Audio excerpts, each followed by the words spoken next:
कौम को chief justice के साथ खड़ा होना होगा, आइन ही जीतेगा। इमरान खान के पास अब कॉल देने के अलावा कोई रास्ता नहीं बचा।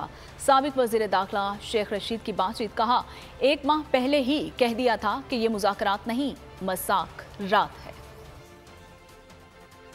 कौम को चीफ जस्टिस के पीछे खड़ा होना पड़ेगा, लेकिन मैं जमान पार्क में ये कहना चाहता हूँ, अदलिया जीतेगी, आइन और कानून जीतेगा। बिलाखिर कोई रास्ता नहीं रह गया इमरान खान के पास कॉल देने के अलावा। मैंने 1 महीने पहले कौम को कहा था ये मजाक रात नहीं, मजाक की रात बनेंगे, क्योंकि इनका ना वोट है, ना सपोर्ट है, ना पोलिंग एजेंट है, ना इंतखाबी निशान है। शहबाज शरीफ कहता है कि मैं 3 जजों को नहीं मानता।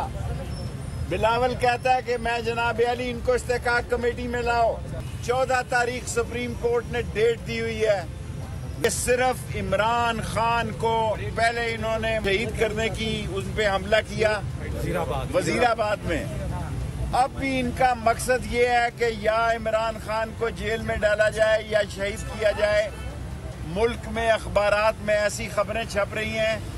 हवाए नफ्स की है हुक्मरानी, लुटेरा कर रहा है पासबानी।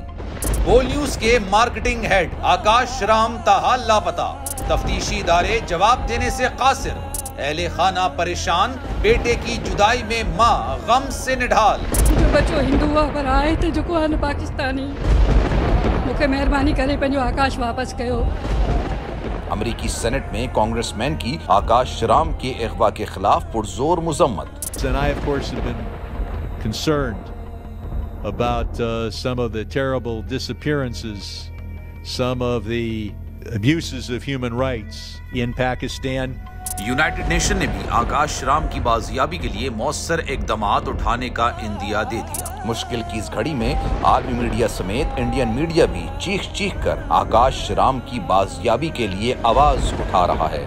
आलमी सहाफती तंजीम और इंसानी हुकूक की आलमी तंजीमों की भी आकाश राम के अगवा की मुजम्मत। उफ क्या जुल्म है, बोल इंसाफ का मुंतजिर। सब्सक्राइब करें और बेल दबाएं ताकि कोई खबर रह न जाए।